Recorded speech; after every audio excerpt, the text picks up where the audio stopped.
Well, we've left the hotel. It was a bit of a disaster. There was people running rampage on the floor above me pretty much all night, but I did get some kip in the end. Yeah, so we're at Telgart. Today we're going to ascend into the Low Tatras, which I'm excited about. So yeah, man, I'll see you in a bit because I need to go and get some food from the co-op. I need to restock and get on it. We're also a bit late today, so I'll see you in a bit. Says it already, doesn't it? 301 kilometres finished and 469 to go. Well, that was the worst co-op I've ever been in my life. Everything was kind of fenced off and you had to ask for individual items, which they'll bring to the counter for you, because no doubt the amount of theft that happens there. But I've managed to restock a little bit. I've got some noodles, got some other bits and pieces, got some biscuits. Looking forward to them. So I'm going to crack on up the trail a bit, settle down and do myself a cheese sandwich or something with the paranitsa, and let's get up this mountain, shall we? See you in a bit. And there we go. It's official. The Low Tatras. Horny Pashienki, 1,236 metres.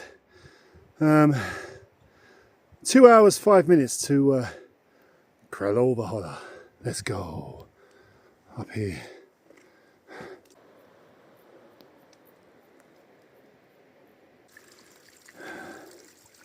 You know you're getting near a spring when you see this kind of thing. This is tough. Water will be good though. Oh dear. I don't know how much further I've got to go, but I've just come across some late season raspberries. So Uni's trail mix. There you go. There. Cheers.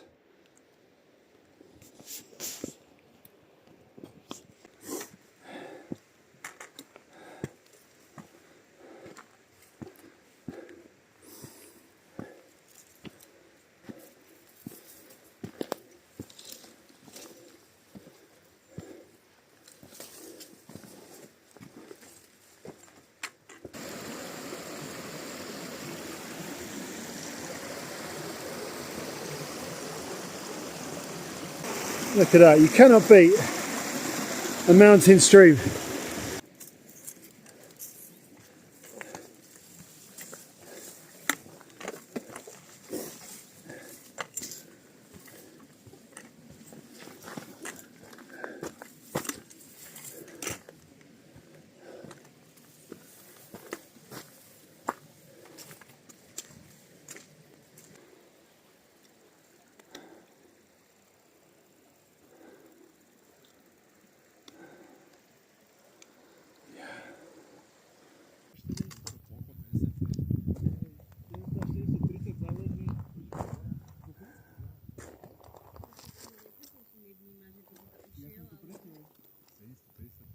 Well, we've made it to the top of Kralova Hola.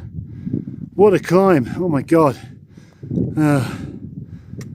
Look at that though. What's more important though? That's the High Tatras there. Oh man! Onwards we go.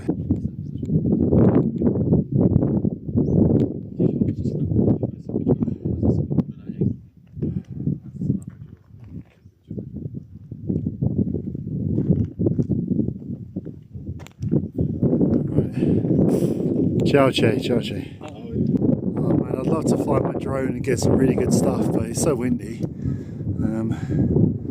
Look at that. High Tatras.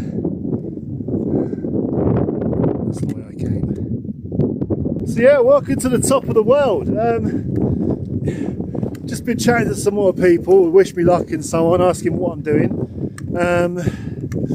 Yeah, I mean, we're not far from the Andriy Chovy shelter, about 2 hours, but there is a small, well, I'd say a 50% chance I could be sleeping in a tent tonight up here if they've got no room in the shelter, which, we'll see what it's going to be like, because I mean, you know, it's cold now in the wind, even though it's like a warm day, but, you know, it's going to be like 0 degrees, maybe below 0 up here tonight.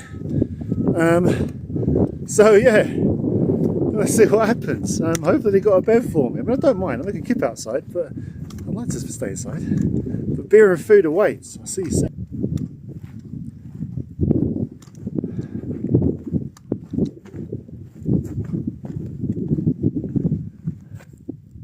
Just flown off.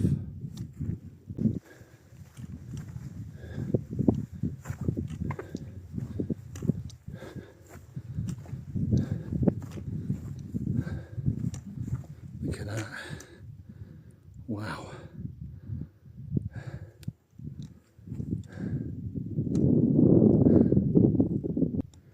And we're going to grab that pig next. Okay, they go. All around. What a place. I love the Low Tatras. I love the Low Tatras so much. I just keep seeing lions here which I could snowboard on. For example, those shoots there look delicious. Yes, there's something very purifying about being on these big peaks and so on, which I only really get here, and maybe sort of lakes and rivers sometimes as well, which is just the absolute silence of it all. It's nice because for some reason there's some kind of magical ability when it comes to mountains, big mountains, you know, when you're crossing peaks and so on. It kind of cleanses the soul. It sort of purifies you a little bit, you know. It gets rid of all the nonsense and the drama and the politics and everything else that kind of comes with it, and just allows you to just wash it all away for a while. And that's one of the reasons what's attracted me to snowboarding for so long. But for now, I'll see you in a bit. You know, any port in a storm, as they say. Right, let's climb this. Yeah, speaking to some more people as well, and wishing me luck on my S&P journey. It's quite funny because they asked me where I'm from originally. I'm like, well, I'm from London. I'm from London.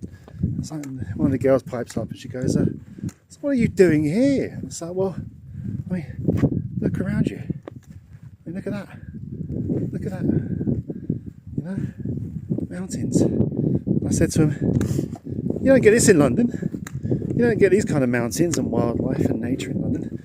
You get dead bodies and stabbings. And they all laughed. But it's kind of true. That's why I'm here.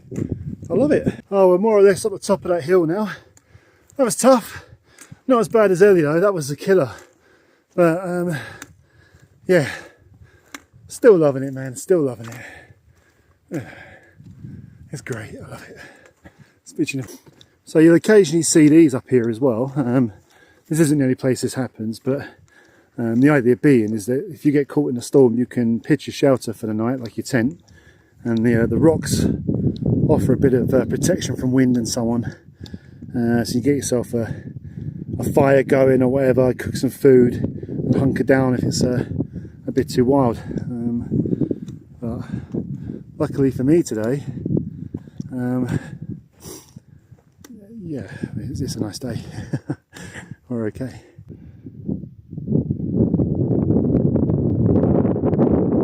Just going to take 10 minutes of a water break.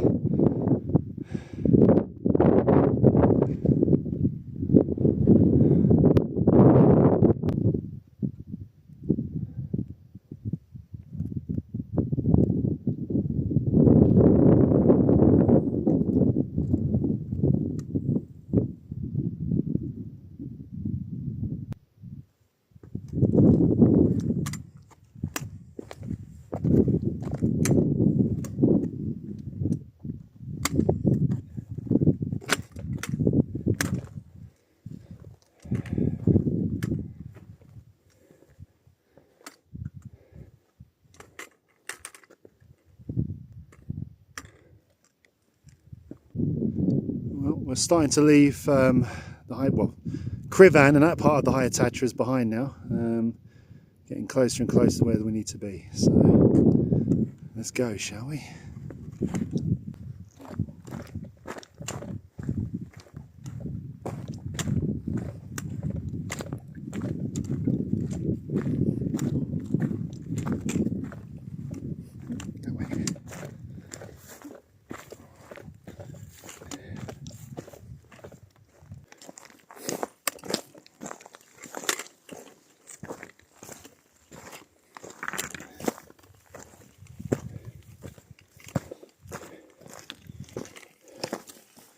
Be careful. slippy slidey rocks.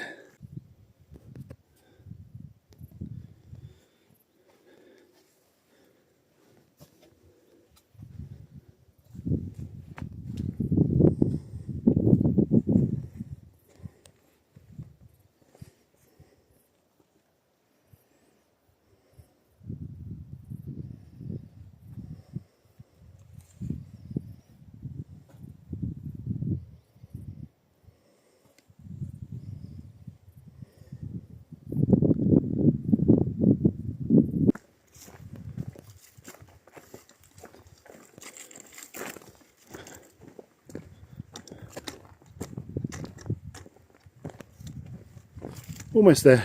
I know I keep saying we're almost there, but we're almost there, but I've just come across some Chuchoriedka. This is your wild blueberries. Cheers.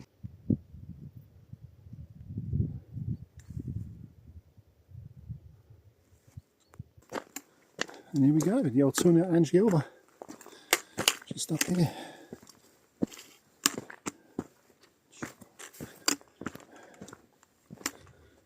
Before seeing it. And here it is. The old Tuna Angelova. Let's hope they've got room on the broom for a cat like me. This is what the Andrei Cholba shelter looks like on the inside. All these other people are here. I'm thinking I'm probably going to sleep outside, if I'm being honest. That way I can save some money, buy some more food.